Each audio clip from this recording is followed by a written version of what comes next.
Kita masuk pada judul kita pada siang ini, semoga Allah berkahi, yaitu kebijakan Islam dalam poligami. Berbicara masalah poligami, teman-teman, berbicara atau kita sedang berbicara sesuatu yang sensitif. Mirip dengan kita kalau berbicara masalah jihad. Ya.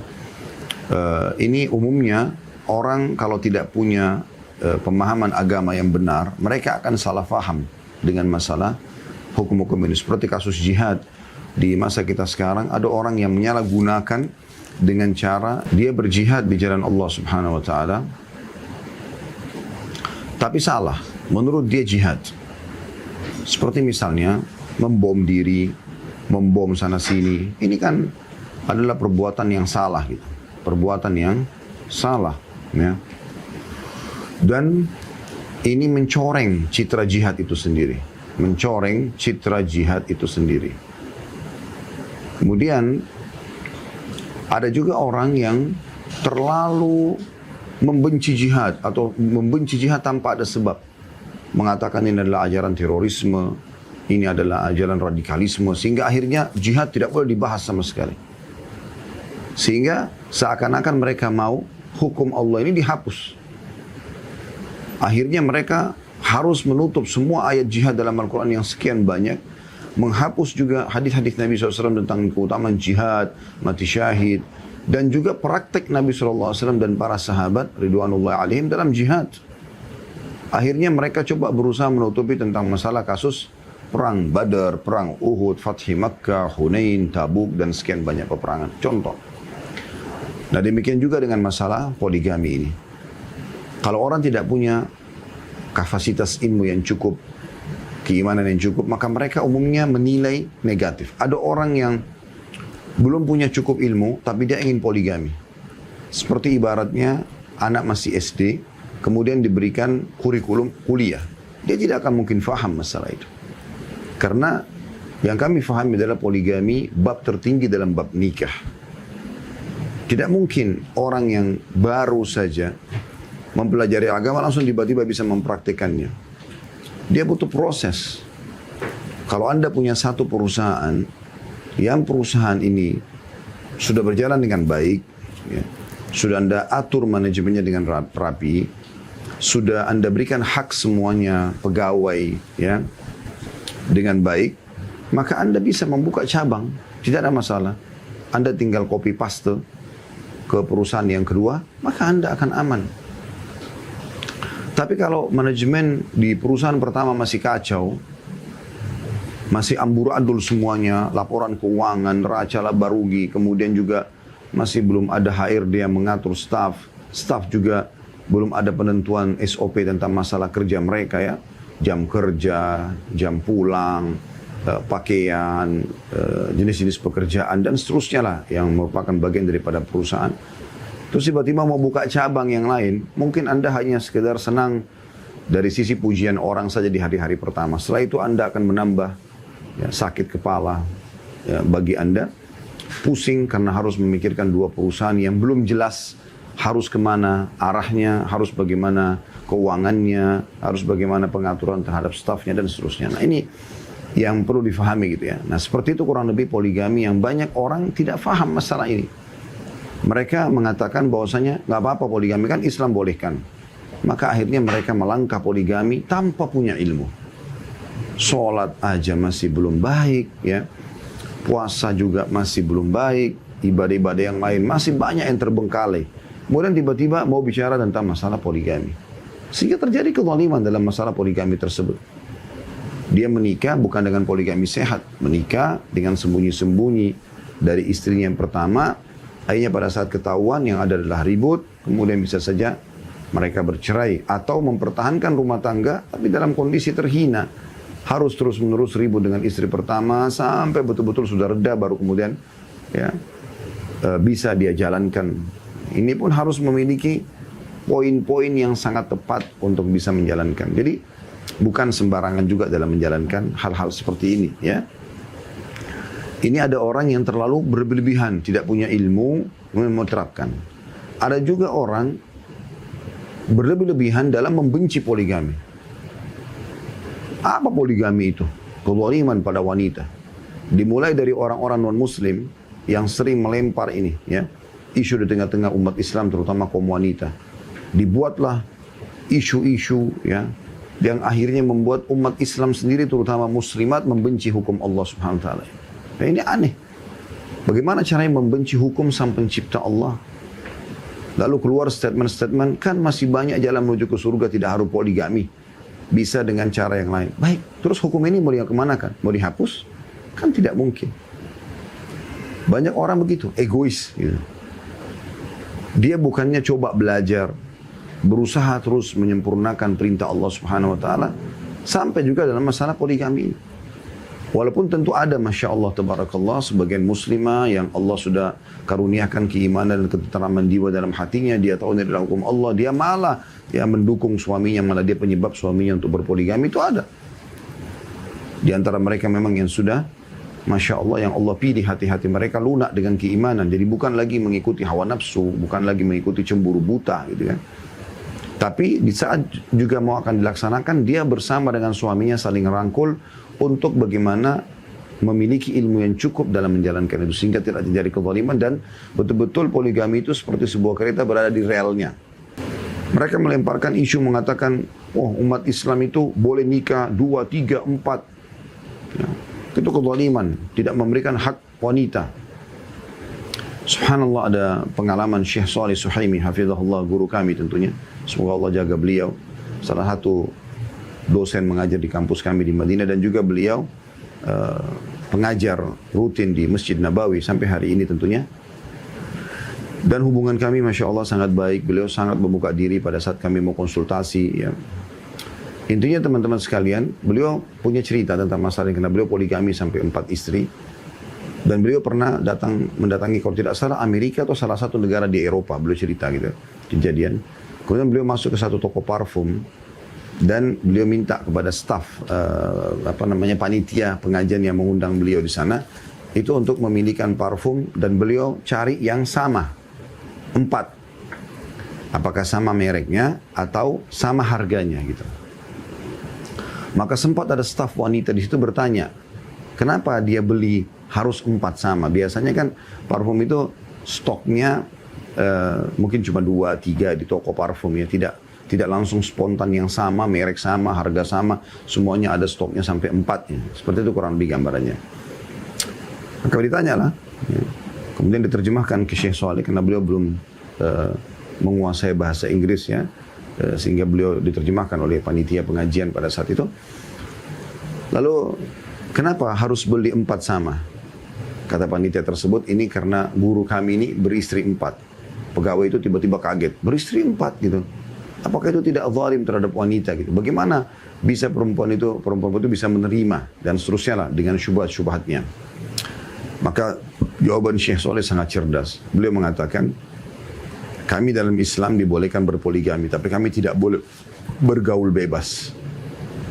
Kami hanya dibatasi 4 wanita, itu pun harus semuanya sah pernikahannya sesuai dengan ajaran agama. Dan saya sebagai suami harus berlaku adil. Seperti ini contohnya. Saya harus membeli produk yang sama atau minimal nilainya yang sama. Sementara kalian di sini, laki-laki dan perempuan, bukan cuma sekedar bicara masalah poligami kalau dalam pernikahan. Atau kalau bahasa di luar pernikahannya, laki-laki memiliki sekian banyak wanita gitu kan.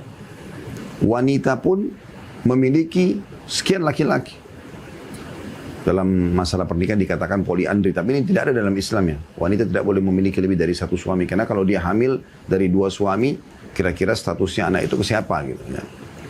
Tapi intinya teman-teman sekalian, pada saat dijelaskan masalah ini, perempuan tersebut mulai merenung dan berpikir, ternyata betul. Artinya tidak boleh kita sembarangan menyalahkan sebuah peraturan agama orang sebelum kita mendalaminya. Dan dia mengakui memang dia sendiri sebagai status istri memiliki beberapa orang pasangan. Suaminya juga memiliki beberapa orang pasangan. Walaupun dia tahu yang penting bagi dia adalah dia yang resmi, yang lain itu tidak resmi, tidak ada masalah. Dan itu yang terjadi dalam kehidupan mereka. Ya. Nah, ini keliru tentunya. Itu kalau kita lihat dari non-muslim. Orang muslimahnya atau banyak wanita muslimah yang menolak poligami, mereka egois dengan pemikiran, pokoknya saya tidak mau poligami, membenci hukum Allah SWT. Dia lupa Kalau di luar sana ada keluarganya yang berpoligami. Ada keluarganya yang bisa terima poligami. Mungkin ponakannya, mungkin saudarinya, mungkin tantenya, mungkin ibunya. Atau mungkin saudarinya muslimah yang lain. Yang memang menerima poligami. Menerima poligami.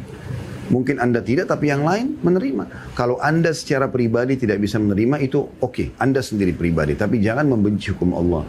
Jangan menjadikan ini sebagai ajang untuk mengajak orang lain membenci hukum Allah. Karena ini ada konsekuensi hukum.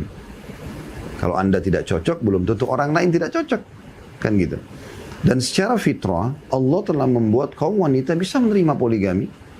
Contoh misalnya, mungkin pada saat datang kepada Anda seorang laki-laki yang baik, beriman, mapan orangnya, ya, tahu ilmu agama, tampan mungkin, punya kekayaan, punya kedudukan, kemudian melamar Anda atau anak Anda.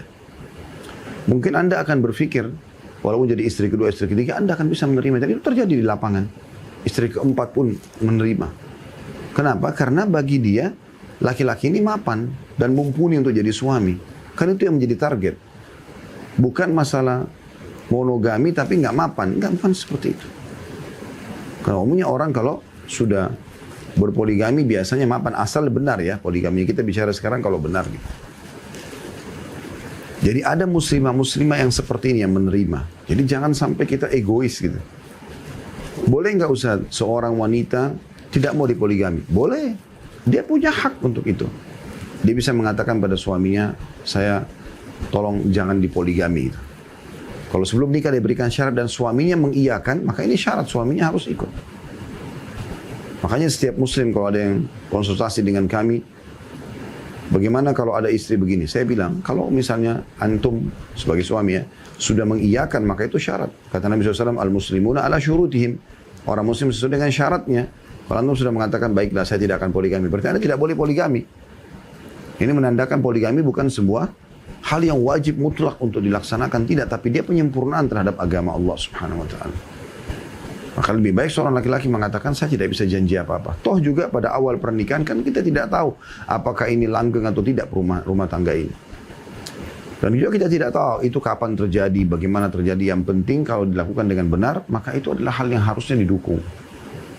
Ini dalam pembukaan kita tentunya teman-teman sekalian. Jadi kalau kita membahas tentang poligami ini, jangan sensitif dulu. Jangan langsung menilai negatif. Dengarkan sebagai sebuah ilmu, gitu kan? Sebagai sebuah penyampaian agama. Anda mau laksanakan, itu adalah hak Anda. Anda tidak mau laksanakan, itu adalah hak Anda. Dan ini bukan sebuah, sekali lagi, kewajiban, gitu kan? Walaupun Syekh bin Baz rahimahullah mengatakan, asal dalam pernikahan adalah poligami. Karena Allah SWT menyebutkan dalam Al-Quran ya, di dalam surah An-Nisa ayat 3 itu, menikahlah dengan wanita 2, 3, dan 4. Kalau kalian takut, barulah 1. Maksudnya takut tidak adil. Nah di sini, kata beliau, Allah memulai dengan 2, 3, dan 4. Berarti mulai dengan poligami. Kalau tidak mampu, baru kemudian 1. Ini pendapat beliau, rahimahullah. Ya. Jadi menandakan hukum Islam memang. Maka yang saya ingin diberikan dalam pembukaan ini, jangan membenci hukum Allah teman-teman. Jangan membenci jihad, jangan membenci poligami. Ya, hal-hal yang mungkin belum masuk di benak Anda atau belum tertanam iman dalam hati Anda, lalu Anda spontan membencinya. Anda belum bisa mengamalkan, maka itu hak Anda. Tapi jangan Anda menjadi corong ya untuk membenci hukum Allah SWT ini atau mengajak orang lain. Akhirnya Anda panen dosa-dosa yang berbahaya yang Anda sebenarnya tidak perlu panen dosa itu. Ini poin yang perlu digarisbawahi. Kita akan dengarkan dalam judul kita ini, kebijakan Islam dalam poligami. Artinya, lihatlah bagaimana Islam mendatangkan poligami sebagai sebuah solusi. Sehingga dia menjadi sebuah peraturan atau syariat. Ya. Penulis mengatakan Islam adalah agama universal yang kompleks dan paripurna. Lengkap. Cocok diterapkan pada setiap zaman dan tempat. Karena itu, Islam membolehkan poligami. Sebab situasi dan kondisi terkadang mendesak diberlakukannya poligami demi kepentingan pria atau wanita atau keduanya. Nah ini perlu digarisbawahi. Kebanyakan orang kan berpikir, oh poligami itu hanya maslahat laki-laki. Misalnya seorang istri mengatakan, enak kamu nikah lagi gitu kan. Apanya yang enak ini? Pikirannya cuma ke masalah arah biologis. Biologis itu setengah jam selesai. Tapi setelah itu ada tanggung jawab. Ada kewajiban nafkah, ada kewajiban perlindungan, ya, ada kewajiban biologis diantaranya iya. Tapi bukan cuma itu. kebanyakan banyak muslimah ya langsung cemburu buta, mengarah seakan-akan itu maslahat buat laki-laki, padahal sebenarnya bukan laki. Kadang-kadang maslahat buat perempuan. Seperti misalnya di saat ada wanita yang sudah berumur belum menikah dan ada yang melamar dia sudah berstatus poligami, kenapa dia nggak menikah? Atau ada janda dan dia butuh laki-laki yang sudah mapan. Umumnya laki-laki sudah mapan, pikiran di atas 40 tahun sudah menikah. Ada memang yang duda tapi umumnya menikah, yang kira-kira bisa menaungi dia sama anaknya. Atau mungkin ada gadis yang lebih cenderung dengan tipologi ayah, tipologi laki-laki yang seperti ayah. Anda pernah lihat gak ada anak-anak perempuan yang masih gadis nikah sama laki-laki sudah tua? Tidak asing kan? Itu kenapa? Karena memang dia butuh figur ayah. Dan itu banyak sekali terjadi. Nah ini tidak bisa terjadi kecuali di poligami. Nggak mungkin kalau dia nikah, dia umur 20 tahun, dia nikah sama laki-laki umur 23 tahun, tidak akan ketemu figur ayah di situ. Tapi kalau dia menikah sama, dia 20 tahun, 23 tahun, 25 tahun, 30 tahun, dia nikah sama laki-laki yang 40, 50 tahun, ada figur ayah di situ. Figur ayah yang maksudnya menaungi dia, melindungi dia di saat jadi suami, iya, di saat jadi ayah, iya, di saat jadi sahabat, iya. Dan itu terjadi. Umumnya laki-laki itu, kemapanan pikiran, jiwa mereka, ekonomi mereka, ya, pengalaman mereka itu di umur 40 tahun. Makanya para nabi-nabi ya, dan Rasul diutus oleh Allah SWT di umur berapa? 40 tahun. Nabi Muhammad SAW orang yang sangat jujur, amanah, ya, orang yang sempurna jarum nasabnya. Tapi kenapa Allah tidak angkat beliau di umur 20 tahun jadi nabi? Supaya lebih lama berdakwah. Kenapa bukan di umur 15 tahun? Kenapa nggak baru lahir sudah dikatakan ini nabi? Nabi Muhammad SAW sendiri pun tidak tahu beliau. Beliau nanti Anda kalau dengar kejadian di Gua Hira, penerimaan firman Allah pertama, Iqra bismi rabbikal ladzi khalaq. Nabi sendiri kaget waktu itu, tidak tahu sama sekali kalau ini akan terjadi. Anda bisa lihat dalam kajian sirah Nabawi, ya. Jadi beliau sendiri tidak tahu masalah itu. Di 40 tahun baru dinobatkan sampai beliau pulang ke rumahnya ceritakan pada Khadijah. Khadijah pun mengatakan, hai suamiku, apa kau takut diganggu oleh syaitan? Kau ini orang yang baik, suka silaturahim, suka membantu orang susah. Ayo kita ketemu dengan sepupu saya. Sepupunya bernama Waraqah bin Naufal, seorang pendeta Nasrani. Yang tahu itu masa keluarnya Nabi. Lalu diceritakanlah kejadian tersebut. Lalu Waraqah bin Naufal mengatakan, sungguh telah datang kepadamu malaikat Jibril yang datang kepada Musa. Kalau seandainya aku masih hidup di saat nanti kau diutus dan diusir oleh kaummu dari kota ini, maka aku akan menjadi pendukungmu. Kata Nabi SAW, apakah mereka akan mengusirku? Jadi Nabi nggak tahu gitu. Karena pada saat itu Nabi lagi dicintai oleh masyarakat Mekah. Beliau termasuk tokoh masyarakat. Beliau orang yang suka silaturahim. Luar biasa. Sampai anak beliau pun menikah sama anak pamannya sendiri. Anaknya Abu Jahal yang membenci Islam. Anaknya Abu Lahab, maaf. Yang membenci Islam. Sampai meninggal dalam keadaan benci Islam. Itu menikah dengan anak Nabi SAW. Walaupun setelah Nabi SAW mendapatkan jadi Nabi mendakwakan Islam, Abu Lahab suruh cerai anaknya, menceraikan anak Nabi SAW. Gitu kan? Tapi Nabi sendiri tidak tahu. Kenapa di umur 40 tahun? Karena ini kemapanan. Saya melihat subhanallah, saya pribadi gitu melihat ya, pada saat sampai di umur 40 tahun, beda sekali teman-teman sekalian. Pengontrolan emosi, kemapanan pengalaman, ekonomi, ya, itu jauh sekali. Sudah beda sekali dengan pada saat umur 20 tahun, 25 tahun, 30 tahun yang kadang-kadang masih lebih condong dengan adanya emosional, ya. Konflik rumah tangga masih sering terjadi. Di umur-umur dewasa ini beda sekali. Nah ini contoh-contoh saja. Jadi jangan Anda salahkan ada orang yang bagi wanita maslahat bagi dia poligami itu. Ini yang saya ingin titik beratkan, ya. Sekali lagi kalau Anda pribadi enggak, silahkan, itu hak Anda. Tapi dengarkan pengajian ini teman-teman dengan membuka hati dan pikiran Anda. Oh, saya mau tahu hukum Allah seperti apa sih. Begitu. Jadi jangan negatif dulu. Karena kalau Anda dengarkan dengan ilmu yang benar, Anda jadi faham. Minimal Anda tahu teorinya walaupun Anda belum praktikkan. Jadi sini dikatakan oleh beliau, ya, saya ulangi, Islam adalah agama universal yang kompleks dan paripurna. Cocok diterapkan pada setiap zaman dan tempat. Karena itu Islam membolehkan poligami. Di antaranya itu, ya. Sebab situasi dan kondisi terkadang mendesak diberlakukan poligami demi kepentingan pria. Kalau misalnya Pria itu kalau dia tidak menikah poligami, dia akan berzina, istrinya sakit, istrinya sudah mandul, tidak punya anak, dan segala macam hal. Atau memang dia mau terapkan sunnah Nabi SAW. Atau wanita, tadi sudah kita berikan contoh-contohnya. Atau keduanya. Kalau dua-duanya beriman kepada Allah, mau menerapkan hukum Allah, maka itu termasuk. Karena Allah lebih mengetahui kemaslahatan hamba-hambanya. Ini yang besar kata ganti Allah. Dan Allah menjadikan sebagai firman-Nya Subhanahu wa ta'ala dalam surah An-Nisa ayat 3. A'udzu billahi minasyaitonir rajim fankihu ma taba lakum minan nisa'i mathna wa thulatha wa ruba'. Fa in khiftum alla ta'dilu fawahida. Maka kawinilah atau nikahilah wanita-wanita yang kamu senangi, 2, 3 atau 4. Lalu jika kamu takut tidak akan dapat berlaku adil, maka nikahilah atau kawinilah satu saja. Tapi Ustaz, saya poligami. Cuman saya ini selalu aja ribut dalam rumah tangga. Ribut dengan istri pertamanya suami saya.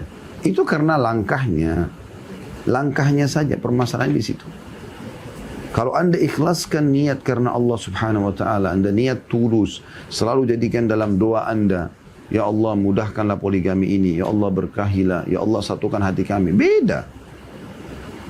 Akan bisa berjalan insya Allah. Pasti bisa, tidak mungkin tidak. Tapi kalau dimulai dengan hal-hal yang memang kurang baik, dimulai dengan perzinahan, dimulai dengan pelanggaran-pelanggaran agama ya, kemudian ya daripada zina terus nikah saja, misal contoh. Maka kan pernikahan poligami dimulai dengan kemaksiatan. Nah, kemaksiatan itu butuh pembersihan dosa. Nah, ini harus diperbaikin. Ya. Itu contoh. Atau Anda sama suami dua-duanya masih jauh dari agama, lalu tiba-tiba mau poligami. Bagaimana caranya gitu? Saya masih kadang-kadang bingung dengan orang yang mau terapkan poligami sementara memang dia sendiri masih jauh dari Allah Subhanahu wa ta'ala dari sisi ibadah, menjalankan perintah, meninggalkan larangan. Juga dia sendiri juga bukan mengerjakan poligami karena agama, tapi karena suka saja. Akhirnya sayang gitu ya. Yang harusnya menjadi sebuah solusi dan hukum agama yang baik, maka ini menjadi hal yang kurang baik. Dari Umair al-Asadi radhiyallahu anhu diriwayatkan, ia menceritakan, saat aku masuk Islam, aku sudah memiliki 8 orang istri. Aku pun mendatangi Nabi SAW dan menceritakan hal itu. Maka beliau bersabda, pilihlah 4 di antara mereka. Dari hadis ini teman-teman kita lihat pelajaran, ambil pelajaran 2. Yang penting yang pertama, sebelum Islam sudah orang kenal poligami. Ya. Bahkan dinukil kisah Nabi Sulaiman alaihissalam memiliki sampai 700 pasangan. Karena waktu itu belum ada pembatasan gitu kan. Nabi SAW dibatasi sampai 9 orang istri sallallahu alaihi wasallam. Ya, artinya sampai beliau meninggal istrinya sejumlah itu. Ya. Dan umumnya Nabi Ibrahim alaihissalam sudah masyhur kisahnya punya Sarah dan punya Hajar, ada poligami. Begitu juga dengan masyarakat biasa selain nabi-nabi gitu. Nah, di antaranya ini Umair radhiyallahu anhu. Di masa jahiliyah beliau sampai punya 8 orang istri. Cuma karena dalam Islam dibatasi 4, maka beliau pun melapor kepada Nabi SAW tentang keadaannya. Ya Rasulullah, saya sudah masuk Islam nih. Ada yang saya mau tanyain, saya punya 8 orang istri. Apa boleh saya pertahankan semuanya? Maka Nabi SAW mengatakan, pilihlah 4 saja di antara mereka. Enggak boleh lebih dari itu. Dari sini hukum kedua yang kita ambil, ya, selain daripada memang sebelum Islam sudah ada poligami. Yang kedua adalah poligami bagi laki-laki dibatasi sampai 4. Apapun alasannya enggak benar kalau lebih dari 4. Mungkin Anda pernah dengar di Indonesia ada yang punya istri sampai 10, sampai sekian belas gitu kan. Saya pernah lihat cuplikan ada begitu ya. Mau dia bergelar, apapun gelarnya. Ya. Dalam arti kata gelar-gelar agama yang dinisbatkan pada dia tetap salah ini. Karena memang hadis ini adalah hadis yang jelas sekali melarang laki-laki lebih daripada 4. Juga Nabi SAW bersabda, aku juga menikahi wanita. Siapa yang tidak menyukai sunnahku maka ia bukan termasuk golonganku. Maksudnya adalah menikah bagian daripada syariat Islam. Baik itu menikah dengan istri satu atau menikah dengan poligami. Jadi sebagaimana Anda melihat monogami bagian daripada syariat, maka poligami juga bagian dari syariat Nabi alaihi salatu wassalam. Nabi menikahi banyak wanita, kata beliau. Para sahabat dan tabi'in secara umum juga bisa atau biasa melakukan poligami. Demikian juga dengan para ulama sesudah mereka. Di antara mereka yang melakukan poligami adalah Al-Husain, Ibnu Umar, dan yang selainnya radhiyallahu anhum ajma'in. Jadi ini bukan negatif, tapi ini adalah hal yang boleh-boleh saja dalam syariat Allah subhanahu wa ta'ala. Jadi jangan Anda membencinya. Ini kita sedang titik beratkan di poin itu ya. Lihatlah panutan kita Umar radhiyallahu anhu yang menawarkan putrinya Hafsah kepada Abu Bakar radhiyallahu anhu sementara beliau masih memiliki seorang istri bernama Ummu Rumman yang tidak dalam keadaan sakit ataupun mandul. Nah, ini sebuah kisah yang masyhur pada saat Hafsah menjadi janda radhiyallahu anha, maka Umar gelisah, tidak mau anaknya dalam kondisi janda berlama-lama. Dan ini bagian daripada hal yang perlu dipikirkan oleh setiap muslim dan muslimah ya. Jangan lama-lama menjanda, jangan lama-lama menduda, nikah selama masih ada peluang. Tapi kan saya gagal rumah tangga pertama, belum tentu gagal rumah tangga kedua. Bangun saja rumah tangga yang baru, niatkan ikhlas. Kalau gagal di pertama, Anda bangun, perbaikin di rumah tangga yang kedua. Karena itu jalan tol menuju ke surga dengan ada status pasangan. Ya. Apakah itu monogami atau poligami, gitu kan? Maka Umar gelisah, anaknya menjadi janda, gimana nih? Umar pada saat itu bisa saja menawarkan kepada sahabat-sahabat yang masih muda. Yang masih banyak yang bujang. Ada Usama bin Zaid, ada Anas bin Malik, ya, ada Zaid bin Thabit, dan ada banyak sahabat-sahabat.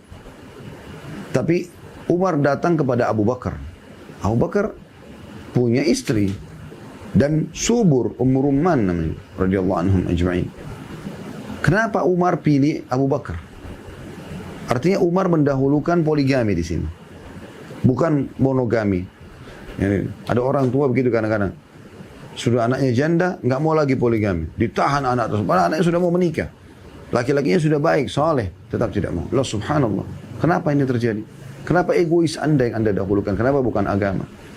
Padahal kita harus menjadikan agama kita sebagai panutan, tuntunan ya, dalam kehidupan kita. Kita harus jadikan Islam sebagai tradisi kita dan bukan tradisi kita Islamkan. Kita harus menjadikan Islam pengontrol egois kita, pengontrol ya, emosi kita, pengontrol seluruh ya, kebiasaan kita. Sehingga kita menjadi seorang muslim yang sejati. Dan Allah berfirman dalam Al-Quran masalah itu. A'udzu billahi minasyaitonir rajim ya ayyuhalladzina amanu udkhulu fis silmi kaffatan wa la tattabi'u khutuwatis syaitan. Hai orang beriman, masuklah ke dalam Islam secara kafah, menyeluruh. Bukan setengah-setengah, bukan kerjakan apa yang kita suka saja kita tinggalkan kita tidak suka, tidak. Semuanya kita terima, suka atau tidak suka, wajib ataupun sunnah. Nah itu baru dikatakan muslim sejati. Jadi sikap ini luar biasa, walaupun Abu Bakar masih menolak pada saat itu. Abu Bakar tidak memberikan jawaban. Kemudian sempat ya, Umar berpikir pada saat itu, kira-kira siapa yang cocok nih buat jodohnya. Sambil berdoa kepada Allah subhanahu wa ta'ala, maka tiba-tiba lamaran Nabi SAW datang. Dan spontan langsung Umar terima. Siapa yang menolak lamaran Nabi SAW? Di hari pernikahan Nabi SAW dengan Hafsah, istri lain tidak ada sama sekali yang buat masalah. Yang Anda sering dengar Aisyah itu sering cemburu. Gak buat masalah dengan pernikahan Nabi SAW. Menerima karena tahu ini hukum Allah subhanahu wa ta'ala. Kemudian Abu Bakar membisikkan kepada Umar sambil mengatakan, hai Umar, aku tahu sebenarnya kau ini sedikit kecewa dengan aku. Karena engkau sempat menawarkan Hafsah anakmu, tapi aku tidak memberikan jawaban. Perlu kau ketahui, demi Allah kalau bukan saya mendengarkan Nabi SAW pernah menyebut nama Hafsah, maka saya sudah nikahi Hafsah. Dan para sahabat faham kalau Nabi SAW pernah menyebut nama seorang wanita, berarti Nabi punya keinginan menikahinya. Gitu. Maka Umar pun akhirnya faham kenapa Abu Bakar tidak menerima tawaran dia pada saat itu. Dan ini tentu lebih baik buat Hafsah karena dilamar oleh Nabi SAW. Kata beliau, tidak layak bagi seorang pria atau wanita muslimah untuk menyangkal disyariatkannya poligami. Ini adalah penyangkalan terhadap Allah Azza wa Jal, Allah yang maha mulia dan maha tinggi, yang menetapkan syariat. Yang Allah sebutkan tentang masalah syariatnya ini dalam surah Al-Anbiya ayat 23. A'udzu billahi minasyaitonir rajim. La yus'alu amma yaf'alu wa hum yus'alun. Dia Allah tidak perlu atau tidak boleh ditanya tentang apa yang diperbuatnya. Dan mereka lah manusia itu yang ditanyakan kenapa mereka berbuat. Sebagaimana orang sakit tidak boleh menyangkal keberadaan orang sehat. Ya, tadi sudah saya berikan gambaran di pembukaan kita ya. Anda tidak mau, jangan Anda sangkal. Karena ada orang yang mau. Kan gitu. Ada orang yang bahagia. Seperti itu. Saya bertemu dengan para praktisi poligami yang sehat. Gak ada masalah. Istri mereka kumpul, mereka sama-sama, mereka bisa di malam ini di sini mereka tahu, mereka berbagi dengan saudaranya muslimah, bahkan ada yang sampai menghadiahkan malamnya. Ada pada saat salah satu istri sakit, dia menghibahkan malamnya. Itu keimanan di situ dan ada kenikmatan tersendiri bagi para praktisi ini. Saya tahu ada seseorang berpoligami, saya kenal benar orangnya. Ya, rahimahullah sudah meninggal beliau ya. Tapi orang ini berpoligami, dia punya pola yang itu ditahu oleh semua orang di sekitar beliau gitu. Jadi kalau dia hari ini misalnya malamnya istri pertama, maka istri yang lain ya, itu akan saling membantu untuk menyiapkan makanan hari itu gitu. Nah istri yang malamnya ini itu enggak lagi beraktivitas untuk masak, untuk urus yang lain. Itu urus istri yang lain yang urus yang 3 orang ini karena istrinya 4. Yang satu ini hanya duduk menemani suaminya, ngobrol, diskusi, menghibur suaminya, begitu saja. Makan sama-sama segala macam. Dia pokoknya yang mendampingi suami pada saat itu di depan istri yang lain. Besoknya istri kedua malamnya, maka istri pertama bergabung sama yang ketiga sama keempat untuk masak, untuk mengurus rumah, mengurus anak-anak. Yang kedua ini murni duduk menemani suaminya seharian. Begitu juga yang hari ketiga, istri ketiga, hari keempat begitu terus. Itu terjadi dan mereka sangat bahagia. Apa kita mau pungkiri kebahagiaan mereka sementara mereka sendiri merasakannya? Kan tidak mungkin, ya kan? Tidak boleh kita egois. Kita tidak mau kita sendiri. Makanya saya sudah bahasakan itu. Karena Anda jangan sampai membantah hukum Allah Subhanahu wa ta'ala. Ini yang sedang kita titik beratkan. Orang miskin juga kata beliau tidak boleh menyangkal keberadaan orang kaya. Orang yang buruk bentuk tubuhnya tidak boleh menyangkal keberadaan orang yang bertubuh ideal. Orang yang mandul juga tidak boleh menyangkal keberadaan orang yang beranak. Demikian juga segala hal yang hikmahnya hanya diketahui oleh Allah. Seperti halnya poligami juga. Tidak boleh disangkal dan tidak boleh diperburuk citranya di hadapan orang banyak. Ya, jadi kalau Anda tidak mau, Anda sendiri. Jangan sampai menjadi corong, sudah saya bahasakan tadi, untuk membenci hukum Allah ini. Sehingga Anda akhirnya masuk dalam kategori dosa besar, membenci syariat Allah SWT. Bahkan ada orang yang menolak syariat Allah bisa masih sampai pada tingkat kekufuran. Ya, memungkiri hukum Allah SWT. Ini tidak boleh gitu. Saya pernah dengarkan ada seseorang, laki-laki bahkan, dia mengatakan, "A'udzubillah dari poligami." Bagaimana dia beristi'adzah dari hukum yang Allah perintahkan? Tak mungkin itu salah. Demikian juga segala hal yang hikmahnya hanya diketahui oleh Allah, seperti halnya poligami. Tidak boleh disangkal dan tidak boleh diperburuk citranya di hadapan orang banyak. Karena poligami memiliki banyak hikmah dan faedah yang sebagian kita atau sebagian bisa kita ketahui dan sebagian lagi tidak. Ketika sebagian wanita di zaman Nabi SAW membayangkan kekhususan yang diberikan oleh Allah SWT kepada kaum laki-laki, Allah Subhanahu Wa Taala berfirman tentang masalah itu. Ada sebagian wanita di zaman Nabi SAW mengatakan, kok laki-laki boleh begini, kok laki-laki boleh begitu. Talak tentang laki-laki, jihad boleh bagi laki-laki, poligami boleh bagi laki-laki. Maka Allah turunkan firman-Nya ini, mengingatkan para sahabiat pada saat itu dalam surah An-Nisa ayat 32. Yang bunyinya a'udzubillahi minasyaitonir rajim wala tatamannaw ma faddalallahu bihi ba'dakum 'ala ba'd lirrijali nasibun mimma iktasabu walin nisa'i nasibun mimma iktasaban was'alullaha min fadli. Saya ulangi, wala tatamannaw ma faddalallahu bihi ba'dakum 'ala ba'd lirrijali nasibun mimma iktasabu walin nisa'i nasibun mimma iktasaban was'alullaha min fadli. Al-ayah yang artinya, jangan kamu iri hati terhadap apa yang dikaruniakan Allah kepada sebagian kamu lebih banyak dari sebagian yang lain, yang antara laki-laki dan perempuan. Karena bagi orang laki-laki ada bagian dari apa yang mereka usahakan dan bagi para wanita pun ada bagian dari apa yang mereka usahakan. Dan mohonlah kepada Allah sebagian dari karunia-Nya. Jadi nggak boleh sering cemburu. Laki-laki nggak boleh cemburu. Kenapa perempuan boleh hamil, menyusui? Akhirnya ada banyak laki-laki operasi kelamin. Paksa diri jadi perempuan. Tidak bakal mungkin sampai Anda mati tetap Anda laki-laki walaupun Anda sudah berstatus banci. Ya, wa na'udzubillah.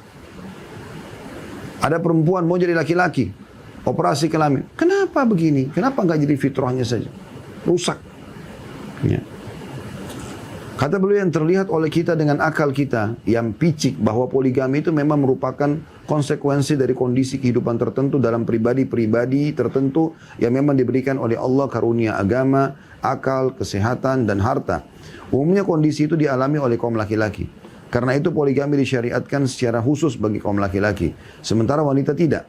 Bisa kita teliti anatomi tubuh manusia, organ-organ tubuh berikut, kondisi kejiwaannya, ditambah dengan tugas yang Allah SWT bebankan kepadanya, pasti akan kita dapatkan bahwa kaum laki-laki memang lebih berhak terhadap poligami. Bisa kita simak beberapa poin berikut ini.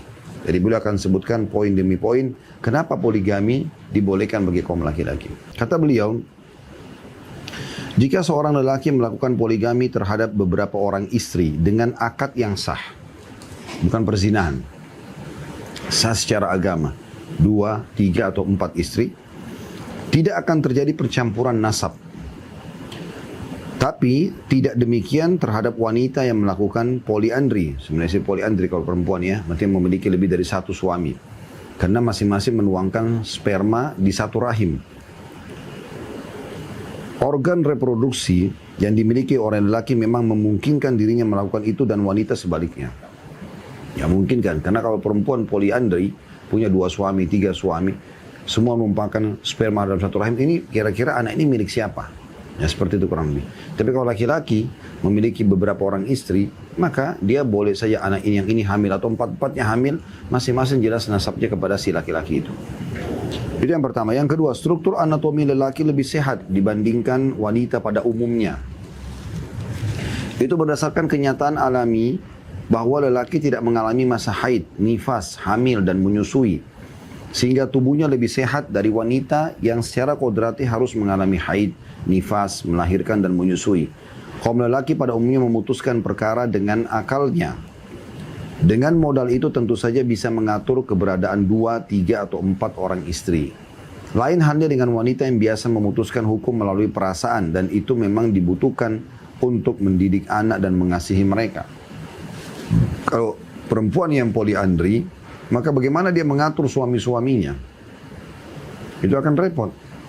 Satu saja suami, Allah sudah syaratkan itu ya, untuk dia urus dan surganya Allah gantungkan di suami itu sudah butuh waktu, energi, ya, menguras otak agar bagaimana bisa membahagiakan suaminya, masak yang enak, menata rumah yang bagus, pakai pakaian yang indah, bagaimana menampilkan anak-anak depan suaminya yang sudah bersih, yang bertutur kata yang baik, berakhlak yang baik. Itu kan sudah butuh luar biasa. Bagaimana kalau dia punya 2 orang suami, 3 orang suami, bagaimana dia membaginya? Karena itu kata beliau, kita dapati bahwa kaum wanita tidak tahan menyaksikan berbagai kejadian memilukan. Karena mereka dominan perasaan, ya. Laki-laki dominan akal. Mereka mudah lupa dan mudah menangis dalam sekejap. Karenanya seorang wanita hanya bisa menjadi saksi dalam perkara yang hanya dikenal bagi baik kaum lelaki dalam ukuran setengah saksi saja dari kaum lelaki. Contohnya dalam jual beli dan sejenisnya. Misalnya dalam Islam, saksi wanita itu, kalau satu laki-laki berikan saksi itu, wanita harus 2 orang. Ya. Karena memang mereka bisa saja mudah lupa ya dan seterusnya.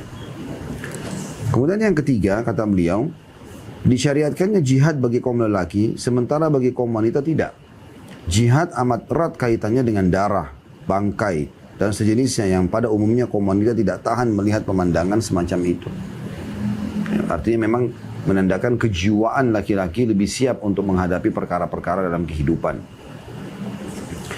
Yang keempat, lelaki pada umumnya masih mampu melakukan hubungan intim hingga usia lanjut.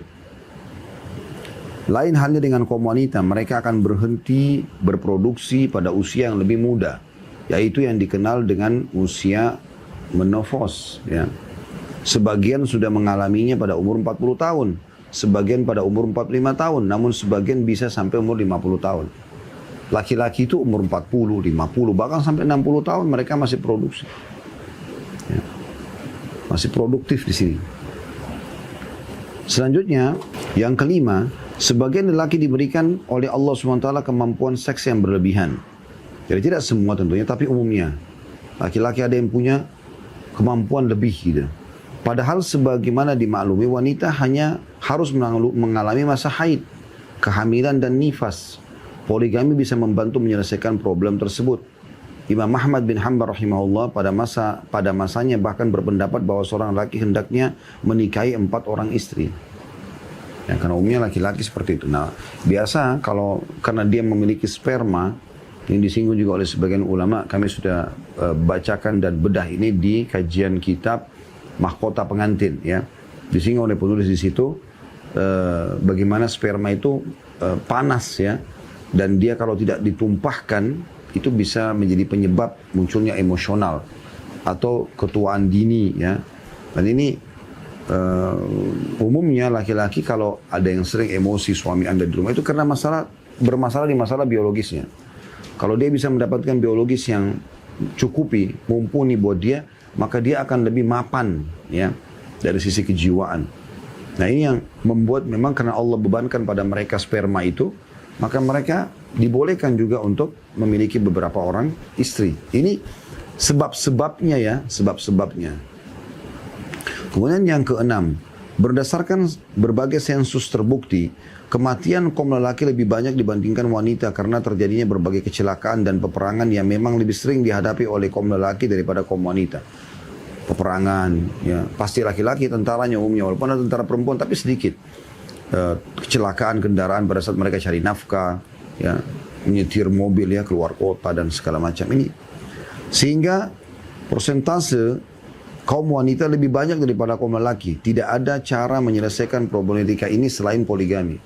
Supaya setiap wanita yang ya, lebih banyak jumlahnya ini bisa berstatus istri, bisa juga punya anak. Dirasakan sebagaimana wanita yang lainnya gitu.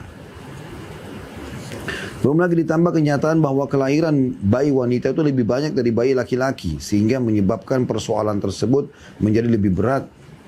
Maka dapat diketahui bahwa hanya poligami yang dapat menyelesaikan problem itu. Karena poligami kan menikah resmi. Ya. Belum lagi kenyataan bahwa kaum laki-laki yang tidak menikah sama sekali karena kondisi ekonomi yang sempit atau karena alasan lain. Sebagian diantaranya menunda pernikahan hingga usia lanjut. Lain halnya dengan wanita muslimah yang selalu siap untuk menikah di usia dini sekalipun.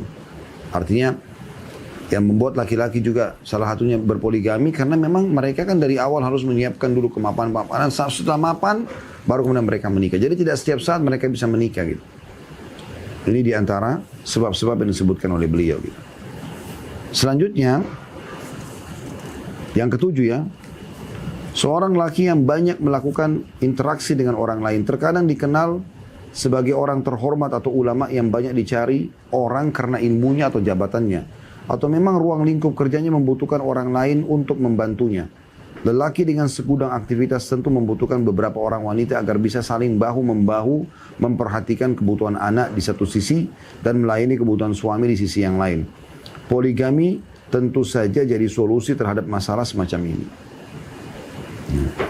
Dan juga wanita subhanallah dari satu sisi ya, ini tambahan dari kami, kalau berpoligami itu dia masih punya banyak sekali waktu atau spare waktu yang dia bisa dekatkan diri kepada Tuhannya Allah Subhanahu wa taala di saat suaminya lagi bukan di malam dia. Dia punya banyak duduk untuk silat sama anak-anaknya, dia punya banyak waktu untuk menata rumahnya, untuk inovasi masakannya, untuk silaturahim keluarganya, untuk mungkin bertemu dengan teman-teman atau sahabatnya yang salehah. Tapi di saat suami 24 jam ya, setiap hari bersama dia atau keluar cuma kerja kemudian kembali lagi, maka di saat itu akan sulit sekali dia membagi waktu. Ya. Kadang-kadang kalau diajak, oh maaf suami saya lagi ya ada di rumah, saya lagi tidak bisa, saya lagi begini dan begitu. Ya. Yang kedelapan, demikian juga kasus yang sering terjadi pada wanita seperti mandul, sakit dan sejenisnya, atau kasus lain seperti suami yang sudah tidak menyukai istrinya lagi atau menyukai wanita lain. Dalam kondisi demikian mana yang lebih baik, perceraian atau poligami? Pada hakikatnya poligami jauh lebih baik bagi istri pertama dan juga yang kedua. Bagi istri pertama manfaatnya adalah terbebas dari perceraian. Bagi istri kedua ia bisa mengambil manfaat dari suami yang sudah matang dalam agama, akal dan bahkan hartanya. Ini salah satu poin-poinnya dari sekian banyak poin gitu. Jadi bukan cuma ini saja. Bisa jadi istri keduanya adalah wanita yang juga pernah bercerai atau ditinggal mati suaminya, mandul atau memiliki kekurangan fisik. Jika kita misalkan bahwa istri pertama sehat, tidak mandul dan tidak sakit, kita bisa tanyakan kepada wanita muslimah. Kita bisa tanyakan kepada mereka, wahai wanita muslimah, di mana letak keinginan saudari berlepas diri dari sifat egois, di mana sifat mengalah yang saudari miliki. Mana pengorbanan saudari sebagai muslimah. Ini contohnya, maksudnya karena perintah agama ya. Mana pengorbanan kita terhadap agama Allah Subhanahu wa ta'ala. Di mana letak persaudaraan Islam? Kita ajukan juga pertanyaan untuk istri kedua yang merasa ragu untuk menerima lelaki yang sudah menikah. Mana rasa mengalah yang saudari miliki? Mana pengorbanan saudari sebagai muslimah?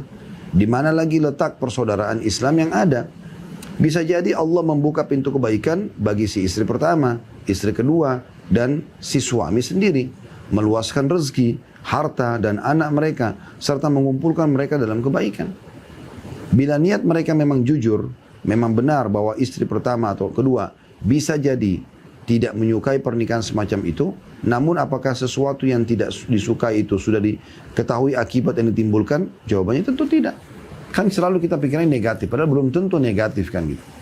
Sebagaimana Allah berfirman dalam surah Al-Baqarah ayat 216, wa asa an tuhibbu syai'an wa huwa syarrun lakum. Boleh jadi kamu membenci sesuatu padahal itu adalah boleh saja kamu mencintai sesuatu tapi itu buruk buat kamu. Wa asa an takrahu syai'an wa huwa khairun lakum, dan bisa saja kalian benci sesuatu tapi itu baik buat kalian. Dan dalam surah An-Nisa ayat 19 Allah juga berfirman fa'asa an takrahu syai'an wa yaj'alallahu fihi khairan katsira. Dan bisa saja kamu benci sesuatu padahal itu adalah Allah jadikan kebaikan yang banyak padanya. Ya, yang banyak padanya.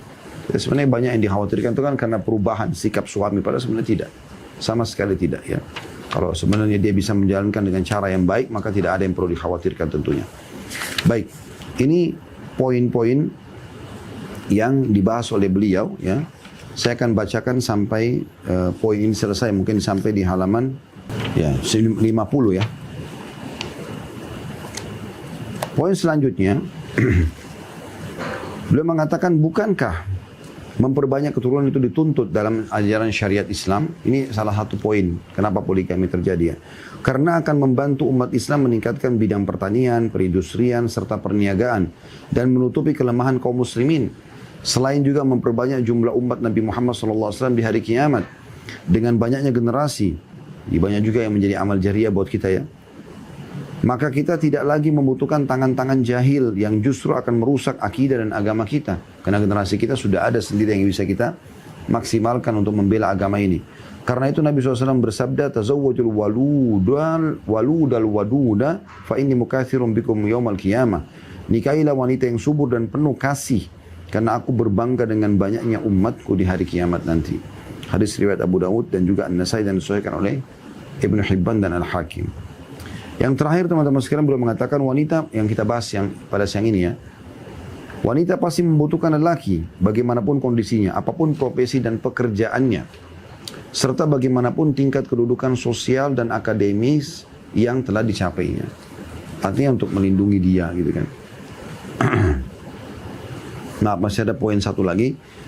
Dari penjelasan terdahulu menjadi jelas bagi kita bahwa poligami adalah konsekuensi ajaran syariat sekaligus konsekuensi kemaslahatan pribadi dan masyarakat.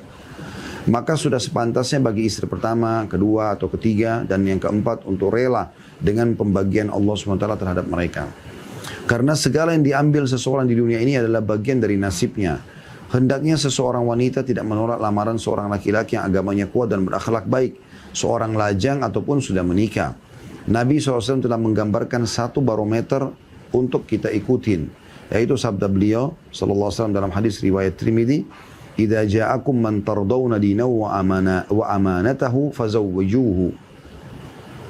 Illa taf'alu takun fitnatun wa fasadun kabir."